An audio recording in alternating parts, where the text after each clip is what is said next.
ছায়ার অন্তরালে আলো। একটি নামী প্রতিষ্ঠানের বড় পদে ইন্টারভিউ চলছে। অফিসের করিডোরে বসে আছে রূপসী সব তরুণী, যাদের সাজপোশাক আর বাহ্যিক সৌন্দর্য যে কাউকে মুগ্ধ করার মতো।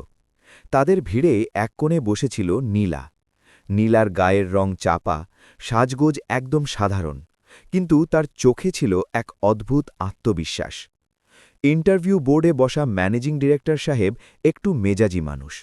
তিনি সুন্দরী আবেদনকারীদের দেখে মুচকি হাসছিলেন ঠিকই, কিন্তু তাদের কাজে বা বুদ্ধিতে বিশেষ সন্তুষ্ট হতে পারছিলেন না।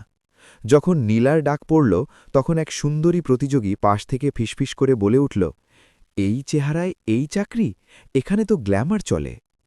নীলা ভেতরে ঢোকার পর ডিরেক্টর সাহেব তাকে সরাসরি জিজ্ঞেস করলেন, আমাদের এই পজিশনের জন্যে কিন্তু প্রেজেন্টেবল হওয়া খুব জরুরি।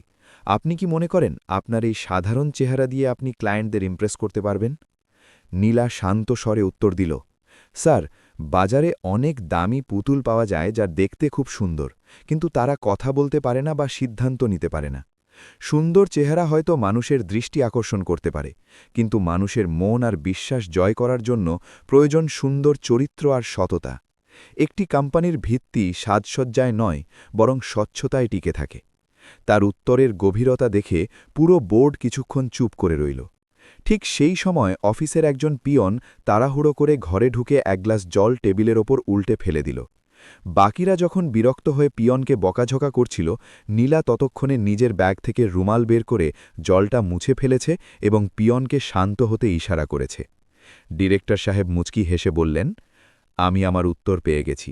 আপনি ঠিকই বলেছেন নীলা, সুন্দর চেহারা তো কেবল একটা খোলস মাত্র, আসল মানুষটা থাকে তার স্বভাবে। শিক্ষা: সৌন্দর্য কেবল চোখের তৃপ্তি দেয়, কিন্তু সুন্দর চরিত্র আত্মার শান্তি দেয় এবং দীর্ঘস্থায়ী সম্মান বয়ে আনে। কারণ বাহ্যিক রূপ সময়ের সাথে ম্লান হয়ে যায়, কিন্তু উন্নত চরিত্র সবসময় উজ্জ্বল থাকে।